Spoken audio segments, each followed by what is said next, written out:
Hello everyone. Sharad Institute of Technology Polytechnic Program of Electrical Engineering welcomes all students. So for the academic year 2020-21 for the final year diploma electrical student, there is a subject energy conservation and audit. Subject code is 22525 and the faculty name or the teacher name is Mrs. Kekere. So welcome to our practical sessions. So there are total 12 practicals. Out of 12 we have completed the green color one which is indicated in the table. So in today's session we are going to cover prepare an energy audit report phase 1. So energy audit is a very lengthy process. It took a very long time, but still in this session we are going to see how the energy audit report or the format of report are prepared. So this is our practical number 10, prepare an energy audit report phase 1. So why it is necessary to study this practical? So practical significance: an energy audit is a systematic procedure that aims to obtain an adequate knowledge of the energy consumption of a building or an industrial plant. It also aims to identify and evaluate the cost-effective energy saving opportunities. The energy audit practice is aimed to prepare the students of diploma engineering to understand the significance of energy audit and cost-effective implementation to benefit the firm or society they serve. So ह्या प्रॅक्टिकलची importance काय आहे की student must know how to do energy audit. So basically energy audit म्हटलं तर there are electrical audit, mechanical audit, chemical audit. So from the electrical engineer perspective energy ऑडिटमध्ये काय केलं जातं की त्याच्यामध्ये प्रकार आहेत. Walk through audit, detailed audit हे प्रकार आहेत की जे आपण लेक्चर सेशनमध्ये बघणार आहोत. सो आपण ह्या प्रॅक्टिकलमध्ये काय करणार आहोत, वॉक थ्रू ऑडिट करणार आहोत. Plus we are going to take the measurement, म्हणजे मेजरमेंट कसे घ्यायचे ते फक्त सांगणार आहे ह्याच्यामध्ये. आणि आता आपल्याला काय करायचं ह्या प्रॅक्टिकलमध्ये, due to the corona situation no industry will entertain the student for the energy audit. म्हणजे आता ह्या कोरोनाच्या काळामध्ये कुठलीही इंडस्ट्री स्टुडंटला इंडस्ट्रीमध्ये एंटर होऊन देणार नाही. बट आपण काय करू शकतो की कुठले फॉर्मॅट्स ऑडिटसाठी लागतात हे आपण काय करू शकतो, इथं स्टडी करू शकतो. सो हे प्रॅक्टिकल ॲक्च्युली सध्याच्या सिच्युएशनमध्ये करता येत नाही, because nobody will allow in a industry for doing the energy audit. So आपण फक्त काय बघणार आहोत, फॉर्मॅट बघणार आहोत. ते फॉर्मॅट कशा पद्धतीने फिलअप करायचे, त्याला काय काय लागतं ते आपण बघणार आहोत. सो ह्याचं मेन एम काय आहे की नॉर्मल इलेक्ट्रिकल इंजिनियरला कळायला पाहिजे की एनर्जी ऑडिट म्हणजे काय, त्याच्यामध्ये काय काय क्वेश्चनरीज वापरली जातात, कुठल्या पद्धतीचे वेगवेगळे आपण इम्प्लिमेंटेशन एनर्जी सेव्हिंग करून अप्लाय करून आपण कसं एनर्जी सेव्ह करू शकतो. सो हे आपण बघणार आहोत त्याच्यामध्ये.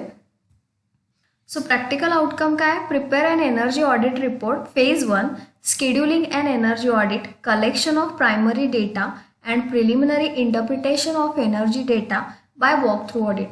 सो बेसिकली हे आपलं वॉक थ्रू ऑडिट असणार आहे. म्हणजे आपण ज्या इंडस्ट्रीमध्ये, प्लांटमध्ये असेल, ओके, वर्कशॉपमध्ये असेल, जिथं जाणार आहोत तिथं फक्त काय करायचं, ऑब्झर्वेशन करायचे आहेत. आणि आपण प्रिव्हियस प्रॅक्टिकलमध्ये बघितलं होतं की क्वेश्चनरीज म्हणजे प्रश्न किंवा अ बंच ऑफ क्वेश्चन्स आपल्याला तयार करावं लागतात कुठल्याही वर्कशॉपमध्ये किंवा इंडस्ट्रीमध्ये. आपल्याला एनर्जी ऑडिट करायला जायच्या पूर्वी we must have number of questions, that is questionnaire along with us, so that we can ask a number of questions to the personnel. म्हणजे जो कोण ऑपरेटर असेल किंवा तो पर्सन असेल इंडस्ट्रीमध्ये, आपण क्वेश्चन्स विचारू शकतो आणि will get the basic data. म्हणजे आपल्याला त्याच्यातून बेसिक डेटा मिळेल. हेच आपण आजच्या प्रॅक्टिकलमध्ये बघणार आहोत. पण आजच्या प्रॅक्टिकलमध्ये कुठे रीडिंग्स तुम्हाला मिळणार नाही आहे, कारण ह्याच्यासाठी आपल्याला इंडस्ट्रीमध्ये जावं लागतं. आणि आताच्या सिच्युएशनमध्ये it is not possible to go in industry to ask such a kind of questions. But आपल्याला हे कळू शकतं की आपण कुठल्या पद्धतीचे क्वेश्चन्स विचारायला पाहिजेत, काय काय डेटा आपल्याला लागणार आहे ते. आणि बेसिकली एनर्जी ऑडिट ही अशी गोष्ट आहे की एक प्रॅक्टिकल, 2 प्रॅक्टिकल, 3 प्रॅक्टिकलमध्ये होणार नाही. It took 6 months, 1 year, 1.5 year. म्हणजे आपल्याला 1 वर्ष, 1.5 वर्ष, 2 वर्षही लागू शकतात energy audit fully successfully conduct करण्यासाठी. सो हे फक्त काय आपल्याला फक्त फॉर्मॅट कुठले वापरले जातात हे आपण बघणार आहोत. Let's start. Resource used, questionnaire along with the answers obtained by informal interview and survey, electrical bills, apparatus to measure different quantities. So याच्यामध्ये हे आपल्याला नॉर्मली एनर्जी ऑडिट करताना कॅरी करावं लागतं. क्वेश्चनरीज आपण बघितले आहेत कुठल्या पद्धतीचे, म्हणजे हॉस्पिटल असेल तर त्याला कुठली क्वेश्चनरी, इन्स्टिट्यूट असेल तर त्याला, इंडस्ट्री असेल, शॉपिंग मॉल असेल तर ह्या वेगवेगळ्या क्वेश्चन्स वापरून आपण डेटा बेसिक मिळतो. बिल्स, एनर्जीचे बिल्स आपल्याला कलेक्ट करावं लागतात की जे 12 महिन्याचे असतात बिल्स, ते टोटली आपल्याला कन्झम्पशन कळण्यासाठी ते करावे लागतात. आणि ॲपॅरेटस, आपण इन्स्ट्रुमेंट्स बघितले, एनर्जी ऑडिट करताना कुठले इन्स्ट्रुमेंट्स लागतात ते आपण बघितलं. त्याच्यामध्ये केमिकल आहे, मेकॅनिकल आहे, इलेक्ट्रिकल इन्स्ट्रुमेंट्स आहे.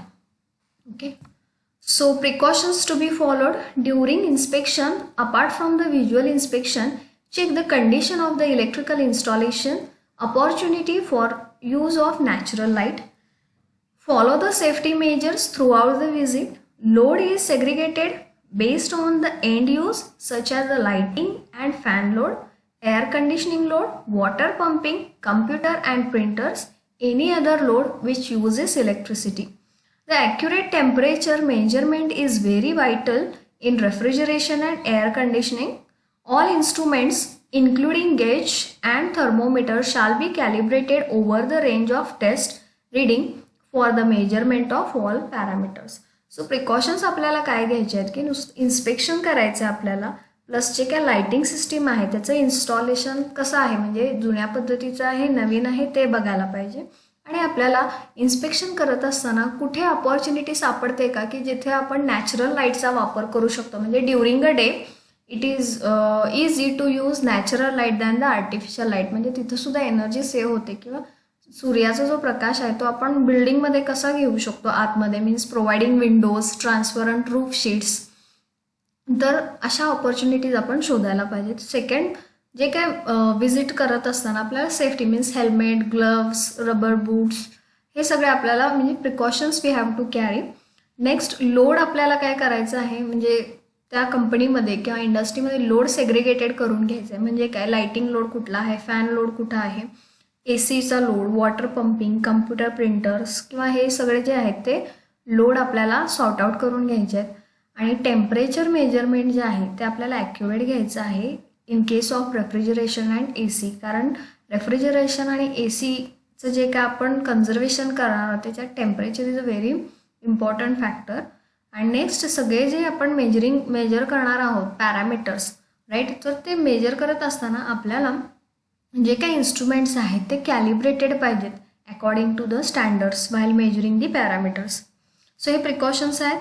Procedure, visit the industry along with the team, organize an informal interview with the plant manager or energy manager if required, familiarize yourself with the plant activities, collect the information as per the questionnaire prepared in the previous practical, confirm, assure that all the relative information necessary to carry out the audit of the plant have been covered, collect monthly energy bill of an industry for the last 1 year, and last, analyze and plot energy consumption pattern from energy bill.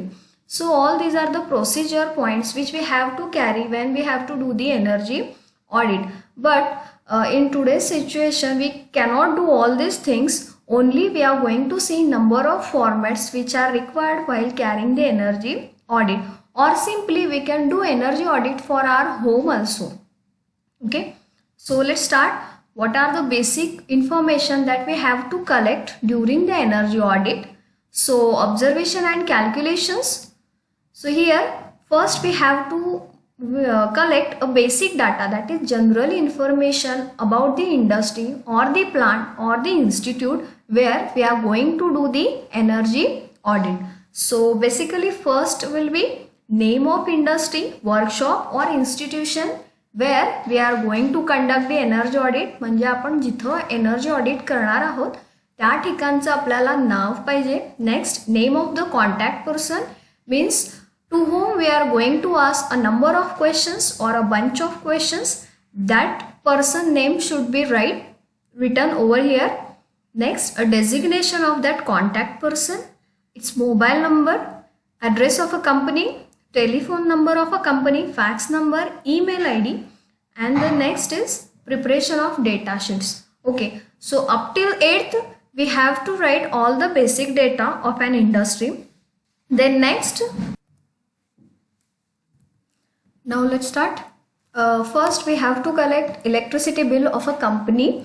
Not for the only 1 month, we have to collect for 12 months so that we can understand in which month the electricity bill is high or the consumption is very high, and in which month the consumption is low. So according to the electricity bill, we also do action plan, or we also get the energy consumption of a particular month. So it is very necessary while conducting the energy audit, we must have past 12 months electricity bill of that company, or we must have a copy of that bill so we can attach that in energy audit report. So in monthly electricity bill or 12 months electricity bill, what are the different parameters are involved? So here I have written a month, that is from January up to the December. The next is kWh charges, that is actual energy consumption charges. Maximum demand charges, so maximum demand may be in kVA or kW. Power factor, incentive or penalty, obviously it will be applicable for each and every month. And the rupees per kWh, that is per kWh how much is the cost applied for that particular consumer. And the next is total bill, that is A plus B plus C, that is kWh charges plus maximum demand charges and plus power factor incentive. So all together we have to add, and then we'll get the correct bill, that is bill in rupees. So this is the report for the electricity bill of a particular consumer, and this report is already available to that consumer. Only we have to take and we have to paste that electricity bill report. Next is assessment of existing lighting system, that is lamp and ballast details. So आपल्याला energy audit carry करताना bill तर लागणारच आहे. Next आपल्याला काय लागेल, lighting condition or the lighting installation जे आहे particular overall in the building, that we have to need to collect a data of that lighting system. That is I have prepared here a table, जो मॅन्युअलमध्ये सुद्धा दिलेला आहे. हा जो table आहे त्याच्यामध्ये प्लांट लोकेशन आहे. So in a industry there is not a single floor, there are number of floors and number of compartments, number of departments which is having lighting system definitely. So we must know where the location of that lighting fixtures. Next, lighting devices and ballast, whether that company or the industry uses incandescent lamp, CFL lamp or LED lamp or any other lamp, that we have to write. Lighting device means type of lamp, then the ballast type, whether it is electrical ballast, electromechanical ballast or electronic ballast, or it is ballast free. Rating in watts of lamp and ballast, we have to also take rating of lamp, that is in wattage. Along with the lamp wattage we must consider ballast, because ballast is also device which consumes power along with the lamp. So ballast आणि लॅम्पचं पण काय करायचं, आपल्याला rating घ्यायचं आहे. Quantity in numbers means how many fixtures are fixed, that also we have to note down. And operating hours in a day, म्हणजे किती तास ते सुरू असतात ओव्हरऑल डेमध्ये किंवा नाईटमध्ये किती तास ते सुरू असतात ते आपल्याला मेन्शन करायला पाहिजे. सो ओव्हरऑल पूर्ण इंडस्ट्रीमध्ये आपल्याला प्लांट लोकेशन जिथं जिथं असेल, means for example I am saying that manufacturing industry जर असेल तर त्याच्यामध्ये शॉप फ्लोअर असेल, वर्किंग फ्लोअर असेल, ऑफिस असेल, ओके, क्वालिटी चेक असेल. So all these are department and in each department definitely there is a lighting system.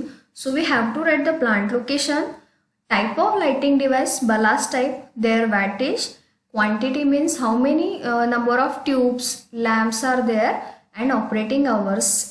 Okay, so the operating hours for each department may be same or may be different. It depends upon the consumption or requirement of that industry. So हे सगळे blank table आहेत, हे आपल्याला fill up करायचे कधी, when we go for a visit. Okay, now next is details of lighting transformer. म्हणजे not necessary that प्रत्येक प्लांटमध्ये किंवा इंडस्ट्रीमध्ये किंवा इन्स्टिट्यूशनमध्ये लाइटिंगसाठी सेपरेट ट्रान्सफॉर्मर इन्स्टॉल केला असेल. आपण ऑलरेडी 3rd चॅप्टरमध्ये बघितलं होतं की if possible install separate lighting transformer. म्हणजे फक्त लाइटिंग लोड जो आहे त्याच्यासाठी ट्रान्सफॉर्मर इन्स्टॉल करायचा. इफ प्रोव्हाइडेड नसेल तर well and good, we have to escape this point. If suppose there is a separate lighting transformer provided in industry, then we have to take the ratings and all the details of transformer. So here again the table is provided. Plant location means where it is installed, lighting transformer rating, it is in kVA, voltage rating, its current rating, quantity means one transformer is there or two or number of transformers, meter provision available, volts, ampere, kW, energy. Okay, so here ट्रान्सफॉर्मरच्या वर आपण बघू शकतो की तिथे ट्रान्सफॉर्मरचं आतलं temperature plus energy consumption असेल, volt, ampere हे सगळं इंडिकेट करतं. सो ते आपल्याला नोट डाऊन करायचं आहे. अँड ऑब्व्हियसली वर्किंग आवर्स 24 आहेत का पार्शली सुरू असतो. So it depends upon the company use. Now illumination measurement. So here पाठीमागच्या सेक्शनमध्ये आपण काय बघितलं होतं की फक्त लाइटिंगचे फिक्चर्स किती आहेत, वॅटेज किती आहे, बलास्ट किती आहे आणि ऑपरेटिंग आवर्स. सो आता आपल्याला काय करायचं आहे, ब्राईटनेस मेजर करायचा आहे लॅम्प सिस्टीमचा. सो त्याच्यासाठी इथं illumination measurements. For this purpose we have to carry lux meter which we have seen in the lecture energy audit instruments. So त्याच्यामध्ये परत हा टेबल प्रिपेअर केलेला आहे और already it is given in the manual. So again plant location, day time lux average म्हणजे during a day lamp जर लागत असेल तर त्या लॅम्पचं ब्राईटनेस वर्किंग प्लेनपासून किती आहे ते लक्स मीटरनी मेजर करायचं. सेम नाईटला किती ॲव्हरेज आहे लॅम्पच्या ब्राईटनेसचं ते आपल्याला काय करायचं आहे, मेजर करायचं आहे.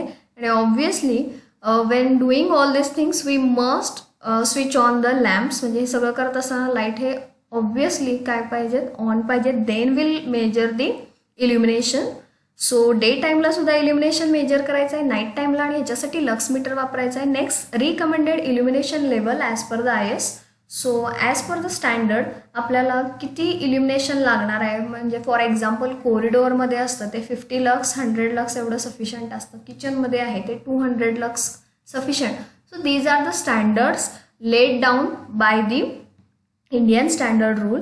सो तसं त्या पद्धतीने आपल्याला कळतं की सपोज कॉरिडोरमध्ये जास्त वॅटेजचा लावला असेल, जास्त ब्राईटनेस असेल ॲज पर द IS, तो आपण लॅम्प रिप्लेस करून दुसरा कमी वॅटेज आणि कमी ब्राईटनेस आपण तिथं इन्स्टॉल करू शकतो. So we have to compare the day time average level and night time average level with the standard laid by the Indian standard rule regarding with the illumination. सो आपल्याला ते बघायचं आहे. अँड देन द रिमार्क्समध्ये काय लिहायचं आहे आपल्याला. Suppose day टाईमला आपल्याला कमी लाईट लागत असेल but still we have switched on all the lamp, त्या प्लांटमधले सगळे लॅम्प जर ऑन असतील तर तो ओव्हर लाईट एरिया झाला किंवा कमी लाईट एरिया झाला असं आपण म्हणू शकतो. सो रिमार्कमध्ये काय येणार की तो जो एरिया आहे तो ब्राईटनेस जास्त आहे का कमी आहे ते आपण बघू शकतो by taking the measurement and comparing with the recommended illumination level. So this also table we have to prepare while doing the energy audit. Now next, assessment of existing air conditioning and refrigeration. So actually this is related to mechanical parameters. Mechanical audit instruments वापरून आपण हे करू शकतो. So याच्यात table दिलाय, capacity in tons and star rating and type of unit. म्हणजे whether तो जो AC आहे तो स्प्लिट AC आहे का कसला आहे, त्याचं टन रेटिंग आणि स्टार रेटिंग किती आहे ते, स्पेसिफिक पॉवर कन्झम्पशन किती आहे ते, ऑपरेशनल आवर्स किती आहेत and frequency of maintenance of compressor. तो जो ACमध्ये किंवा रेफ्रिजरेशनमध्ये जो कम्प्रेसर वापरलेला आहे त्याचा मेंटेनन्स किती वेळा झालेला आहे ते सुद्धा आपल्याला पर्सनलला किंवा तो जो कॉन्टॅक्ट पर्सन आहे त्याच्याशी बोलून आपण काय करू शकतो, नोट डाऊन करू शकतो. ऑब्व्हियसली ही सगळी माहिती घेण्यासाठी आपल्याला पर्सनला काय करावं लागतं, नंबर ऑफ क्वेश्चन्स विचारायला लागतात. Then we can fill up the table. नाव डिटेल्स ऑफ मोटर. सपोज इथे मोटर असेल तर त्या not a single motor they will be having, there are number of motors and different kind of motor may be there. So for that purpose we have prepared this table. So plant location again, type of motor, whether it is single phase motor, 3 phase motor, whether it is induction motor, 3-phase induction motor, synchronous motor, DC motor. Again in DC, there are number of types: series motor, shunt motor, compound motor. So all the type they have used, we must write in the type of motor. So आपल्याला इथे मोटरचा type लिहावा लागतो. Particularly rating of motor HP मध्ये असेल, किलोवॅटमध्ये असेल तर आपल्याला तो रेटिंग लिहावं लागतं. पर्सेंटेज ऑफ लोड म्हणजे त्या मोटरवर लोडिंग किती होतं, 10%, 20%, 100%, 90%, that we have to write. Operating hours ते आपल्याला लिहावं लागतं. पर मंथला मोटर किती तास चालते ते आपल्याला काय करावं लागतं, लिहावं लागतं. आणि any maintenance issues means suppose from 6 months we have to carry out the maintenance of that motor. So maintenance किती केलेला आहे किंवा फ्रिक्वेन्सी ऑफ मेंटेनन्स किंवा मेंटेनन्स करताना काय इश्यूज येतात का, ब्रेकडाऊन मेंटेनन्स आहे का प्रिव्हेंटिव्ह मेंटेनन्स.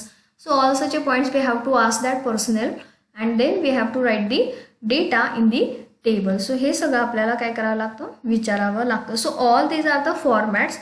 एकही फॉर्मॅट इथं फिलअप केलेला नाही आहे कारण आत्ता आपल्याला ह्या सिच्युएशनमध्ये it is not possible to fill up all the details and nobody will allow a student to enter in that industry. So फक्त आपण काय बघतोय, टेबल बघतोय. Okay, now next transformer details. So ह्याच्या आधी आपण जो ट्रान्सफॉर्मर बघितला that is exclusively only for the lighting system. म्हणजे फक्त लाइटिंगचा जो लोड आहे तो ट्रान्सफॉर्मर सॅटिस्फाय करतो किंवा तिथून कनेक्शन दिलेलं आहे.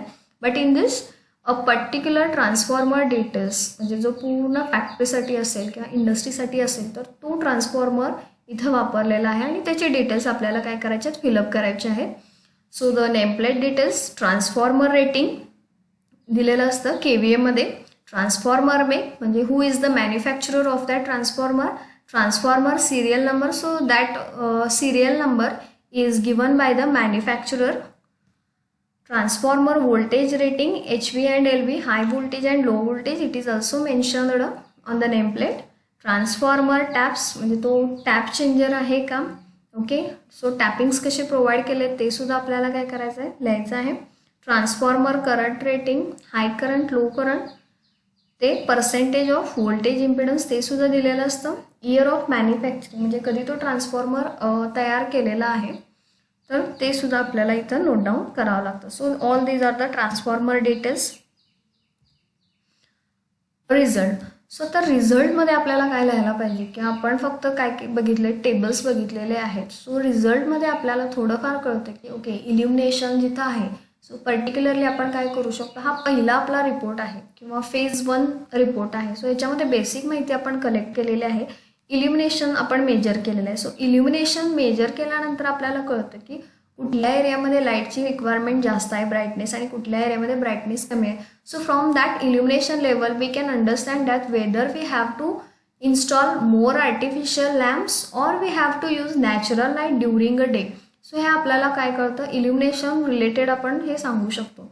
So this is walk through audit की ज्याच्यामध्ये बेसिक आपण ऑब्झर्वेशन करणार आहोत त्या फील्डचं. फ्यू मेजरमेंट्स आपण घेणार आहोत, जे इल्युमिनेशन मेजरमेंट मग असे सांगितलं होतं ते घेणार आहोत आणि त्याच्यावरनं आपल्याला कळतं की रिझल्ट की ओव्हरलाईट एरिया आहे का अंडरलाईट एरिया. म्हणजे काय, जिथे जास्त प्रकाश आहे त्याला ओव्हरलाईट म्हणायचं आणि जिथं कमी प्रकाश आहे त्याला अंडरलाईट. सो ते आपल्याला कळतं. मग आपण एक एनर्जी कन्झर्वेशन सजेशन देऊ शकतो. सपोज इनकॅन्डेन्सेंट लॅम्प कुठेही वापरले असतील तर we can replace that incandescent lamp by LED 1 and we can save the energy. Now interpretation of data. जो काय रिझल्ट आपल्याला ऑप्टेन झालेला आहे राईट, त्याच्यावरून आपण काय करू शकतो की whether we need to carry energy audit in such a premises or not. म्हणजे असं नाही की आपल्याला फक्त बेसिक इन्फॉर्मेशन मिळाली, एनर्जी बिल मिळालं तर लगेच एनर्जी ऑडिट पॉसिबल आहे की नाही हे आपण सांगू शकत नाही. अजून आपल्याला बेसिक डेटा लागणार आहे की जो फेज 2चा असणार आहे. ओके, किंवा आपल्याला जो काय रिझल्ट मिळालेला आहे त्याच्यावरून आपल्याला आणखीन इन्फॉर्मेशन कलेक्ट करायला लागते का, एवढाच डेटा सफिशियंट आहे ऑडिट करण्यासाठी, हे सुद्धा आपल्याला काय कळतं फेज 1च्या रिपोर्टवरून कळतं. Next conclusions. सो द कन्क्ल्युजन्समध्ये आपण काय काढू शकतो की whether we have to implement energy audit or energy conservation opportunity in a particular plant or not. So हे सगळं आपल्याला कन्क्ल्युजनमध्ये कळतं. सपोज इनकॅन्डेसेंट लॅम्प असेल, सो तो जो लॅम्प आहे तो आपण LEDने रिप्लेस करू शकतो. किंवा कमी स्टार रेटिंगचा AC असेल आणि त्याचं कन्झम्पशन जास्त होत असेल, सो हे ऑब्झर्वेशनमधून कळतं आपल्याला. So that AC can be replaced by higher star rating which is given by the BEE, bureau of energy efficiency. So these are the basic things which we can do in phase 1 of energy audit. Thank you for watching this video.